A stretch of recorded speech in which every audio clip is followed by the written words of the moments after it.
দিনটা যেহেতু আমার কাছে স্পেশাল ছিল সেজন্য ভাবলাম আজকে একটু শাড়ি পরা যাক। এমনিতে তো খুব একটা বেশি শাড়ি পরা হয় না, সেজন্য আলমারি খুলে গরমের মধ্যে আরামদায়ক হালকা পাতলা একটা শাড়ি বের করতে চলে আসলাম।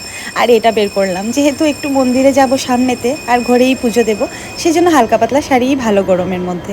আর সাথে ম্যাচ করে একটা ব্লাউজ বের করেছিলাম, কিন্তু দিন দিন এতটাই ফুলে যাচ্ছি যে কোনো ব্লাউজই আর গায়ে হচ্ছে না। আর জানো তো আমি খুব একটা ভালো করে গুছিয়ে গাছিয়ে শাড়ি পরতে পারি না, সেজন্য একটু কমই পরি।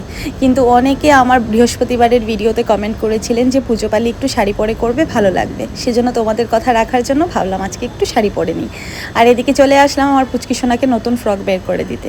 আজকে যেহেতু ওর দিন মানে ষষ্ঠী, তো ওকে তো নতুন কাপড় পরাতেই হবে, সেই জন্য এই ফ্রকটা নতুন ছিল সেটাই পরিয়ে দিলাম। তো এটা ষষ্ঠীর ব্লগ ছিল, আর ষষ্ঠীতে আমি কিভাবে ষষ্ঠী দিলাম কি করলাম সেটা তোমাদের সাথে শেয়ার করার জন্য চলে এসেছি।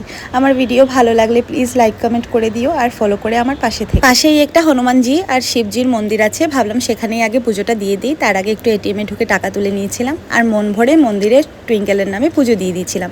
তারপরে ঘরে গিয়ে আমি বাকি রিচুয়ালসগুলো করব, যেরকমটা আমি আমার মায়ের থেকে শিখেছি ঠিক সেরকমটাই করব। খুব বেশি কিছু আমি নিয়মকরম জানি না, যতটা পেরেছি ততটা করেছি। শুধু এটাই ভগবানের কাছে মানে কামনা করি যে আমার সন্তান সুস্থ থাকুক, ভালো থাকুক। আর জানো তো সকাল থেকে আমি যেহেতু না খেয়েছিলাম, তো আমার সাথে ওর বাবা মানে টুইঙ্কেলের পাপাও কিন্তু না খেয়েই আছে সকাল থেকে, ও উপবাস করছে। তাই আমি বললাম যেহেতু তুমি উপবাস করে রয়েছো তাহলে মেয়েকে তুমিও একটু আশীর্বাদ করো। তখন ও আমাকে বলল যে হ্যাঁ ষষ্ঠী শুধু তুমি কেন করবে, মেয়ে তো আমারও, আমিও করব, আমিও তোমার সাথে উপোস থাকবো, আমিও সব রিচুয়াল করব। যাই হোক তোমরা সবাই টুইঙ্কেলের জন্য আশীর্বাদ করো, ও যাতে ভালো থাকে সুস্থ থাকে। আর কেমন লাগলো ভিডিওটা অবশ্যই জানি।